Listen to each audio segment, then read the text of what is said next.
Hello and welcome back to Gardening and Allotment Tips for another podcast, nice and early, ready for you to listen to on the way to work or as you're waking up this morning and on the way to the allotment maybe, or while you're out taking the dog for a walk. But we are back here for another episode hosted by Gardening with Ben, and today's subject is going to be talking all about sweet corn. Yes, sweet corn is the topic on our lips today, and sweet corn is my most favourite thing to grow.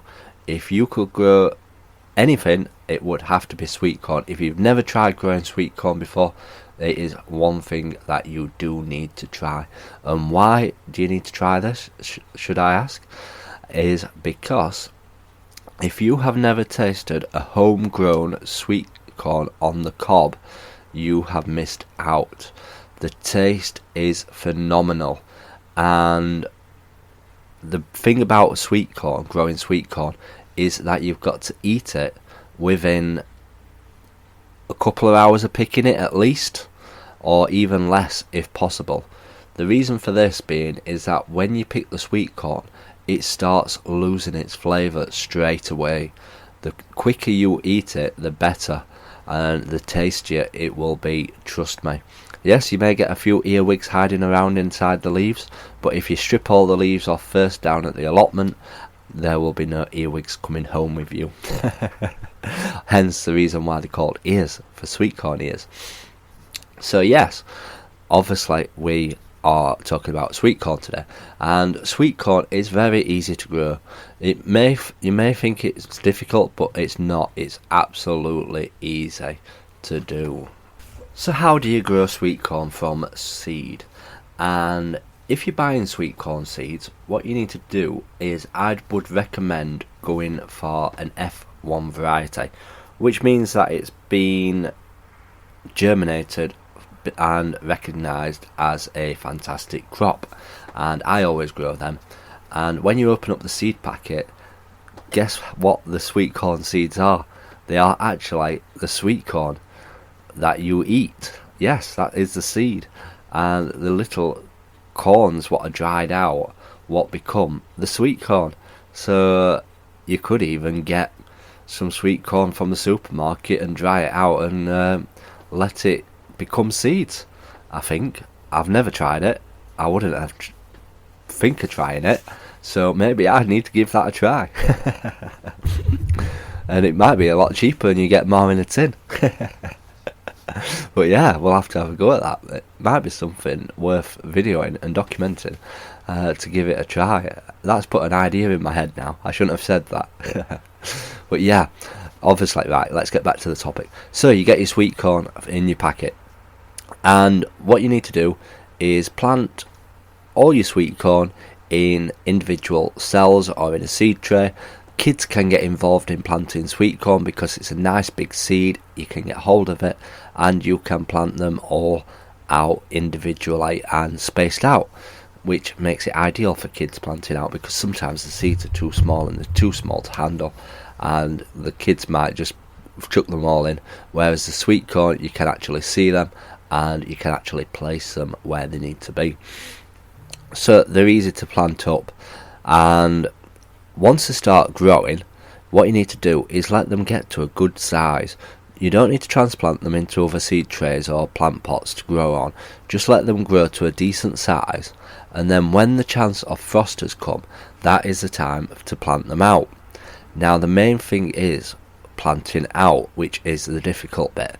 It's not difficult if you know how to do it, it's just difficult if you've never done it before. And a lot of people tend to plant sweet corn in long lines. That is the wrong way to do it. The way sweet corn grows the cobs and pollinates on the corn is that when it's windy, it will send its pollen across to the other sweet corn plant, and that will pollinate it. So what you need to do is you need to plant your sweet corn in square blocks. So it's like you would see like a 6 on a dice or something. It needs to be planted with the in lines like 4 up, 4 across, and etc etc. It's all filled in, so it's like 4x4, something like that. I usually do about 8x8 because I grow absolutely tons of sweet corn. Like I said, it's the best thing that you can ever grow. And you put it in, and you obviously feed it and give it nutrition because it needs that to grow nice and tall and get lots of big cobs on it. And obviously you need to keep them watered because they are big plants and they do drink a lot, and the roots are really, they're shallow roots, but they send a lot of roots out to keep them stood firm and to keep them strong and supportive. You may want to put some canes in them to hold them up and to protect them, which is definitely a good idea because you don't want them snapping in the wind. Like I said, they're quite strong plants and they can stand pretty much anything. But if you want to just play safe, you can always put some canes in and grow them up the canes. And another tip what people do is that when it starts getting the cobs on it, is to shake the plant gently, and the pollen will fall onto the cobs below and help pollinate it. So that's another tip for you to share. So yeah, you can do that. And the way that you know the sweet corn is ready is by either peeling back a couple of the leaves and seeing if it's yellow underneath, or all the hairs on top of the cob turn brown, and that is a good sign that it's ready. Another way is that they usually say is if you pinch one of the cobs and if it's milky, that means it's ready rather than watery. I think that's the right way around. But yeah, I usually tend to look to see when the hairs on top have turned brown. But as soon as they are ready, you need to pick them. And why? Because the rats, mice and squirrels will have them. Trust me.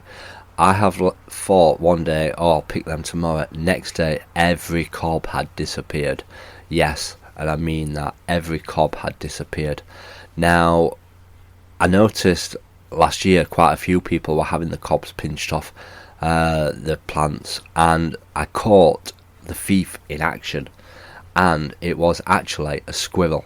A squirrel came along and pinched the full cob off the sweet corn plant and took it away. So I phoned my dad up straight away because it pinched one of my dad's. So I phoned my dad up straight away and I said, Dad, you need to either take these or you need to protect them. And they weren't ready, so he had to protect them.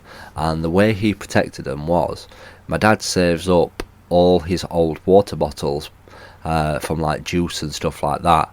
He cut the tops off them and put them over the top of the corns so that the sweet squirrel could not get the sweet corn, and that worked. It was fantastic. None of his sweet corn got pinched or eaten by rats or squirrels.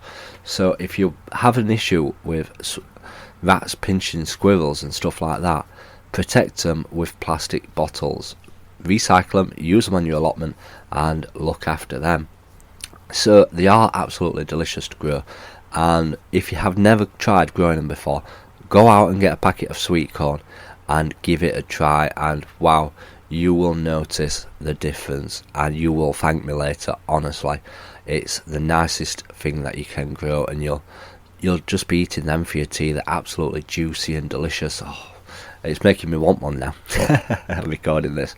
But yeah, that is how you'll grow sweet corn.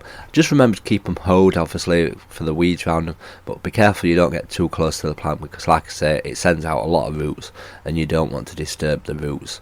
So you might just want to fetch them out by hand as well. So yeah, that is how you grow sweet corn. So if you're new to this podcast, make sure you do click that subscribe button, make sure you do click that follow button, and you'll get notified when new podcasts come up. If you've not listened to my main podcast channel called Gardening with Ben, go and check it out. There's a link in the description, or you can search any podcast platform, just search Gardening with Ben and I will pop up. And you can even ask Alexa to play Gardening with Ben as well. Yep. So until next time, remember, keep smiling, keep gardening, and keep listening to Gardening with Ben's podcasts.